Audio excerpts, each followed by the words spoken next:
Keamanan Laut atau Bakamla menggagalkan upaya penyelundupan 15 calon pekerja migran Indonesia atau CPMI ke Tawau, Malaysia. Mereka terdiri dari 10 orang laki-laki dan 5 perempuan. Seharusnya jumlah mereka ini 23 orang, namun 8 lainnya melarikan diri. Langkah berikutnya, para imigran ilegal ini akan dipulangkan ke kampung halaman.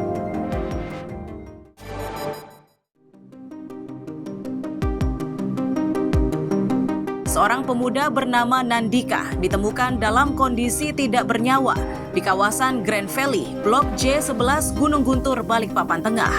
Orang tua pemuda tersebut menyatakan Nandika meninggalkan rumah dan berpamitan untuk tidur di rumah temannya. Awalnya sang ibu tidak mengizinkan, namun mendiang tetap meninggalkan rumah. Barulah pada hari Minggu siang orang tua mendapat kabar jika Nandika sudah dalam kondisi tidak bernyawa.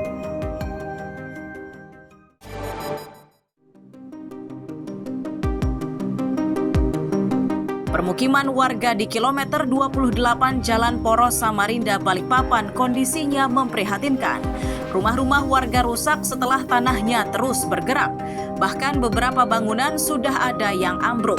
Kecemasan warga ini tidak berkurang lantaran pergerakan tanah masih terus terjadi.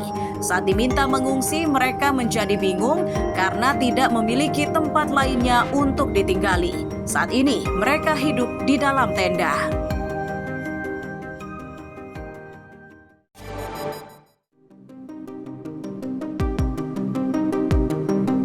Pria yang digelandang petugas Kejaksaan Tinggi Kaltim ini bernama Amrullah atau AM, mantan Kepala Dinas ESDM Kaltim periode 2010-2018 itu digelandang dan diangkut dengan mobil tahanan setelah ditetapkan menjadi tersangka perkara dugaan korupsi dana jaminan reklamasi batubara milik CV Arjuna di wilayah Sambutan, Samarinda.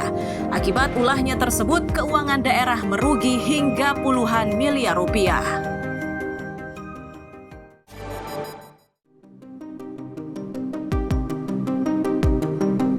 Sejumlah mahasiswa dari Sekolah Tinggi Ilmu Pertanian Berau berunjuk rasa di halaman kantor Dewan Perwakilan Rakyat Daerah.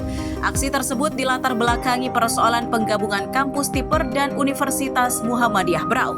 Pendemo meminta agar DPRD ikut membantu membatalkan rencana tersebut dengan alasan pihak kampus belum pernah melakukan sosialisasi kepada para mahasiswa.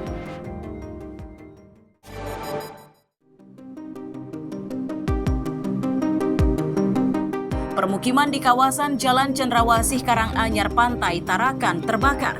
Bangunan yang rata-rata terbuat dari kayu membuat api cepat membesar dan meluas. Warga menyatakan api tiba-tiba muncul dari salah satu rumah yang terbakar. Mereka semakin panik saat mendengar ledakan keras dari salah satu rumah yang terbakar. Tidak ada korban jiwa dari musibah ini, sedangkan penyebab pasti kebakaran masih belum diketahui.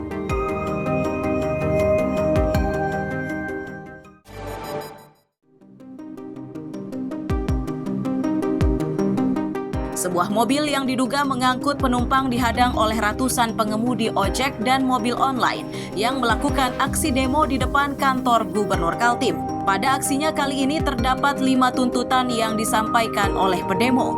Di antaranya adalah evaluasi tarif layanan kepada pelanggan. Pendemo akhirnya membubarkan diri usai ditemui Wakil Gubernur.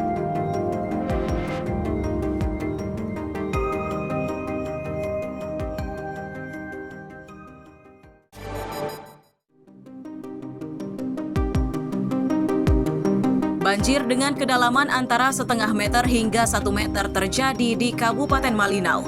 Tercatat sudah 6 kecamatan yang terendam, diantaranya Kecamatan Malinau Selatan, Malinau Selatan Hilir, Malinau Barat, Malinau Utara, Malinau Kota, dan Mentarang. Diduga banjir ini dipengaruhi luapan dari Sungai Mentarang dan Sungai Melinau.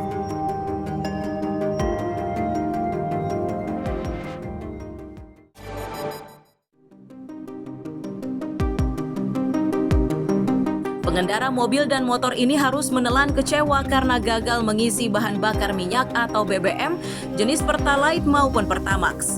Ini terjadi lantaran SPBU yang salah satunya berada di Jalan Urip Sumoharjo, Samarinda Ilir itu kehabisan stok. Para pemilik kendaraan berharap pemerintah kota harus turun tangan mengatasi kelangkaan tersebut dengan menertibkan sejumlah penjual eceran yang hingga saat ini masih lancar mendapat pasokan BBM.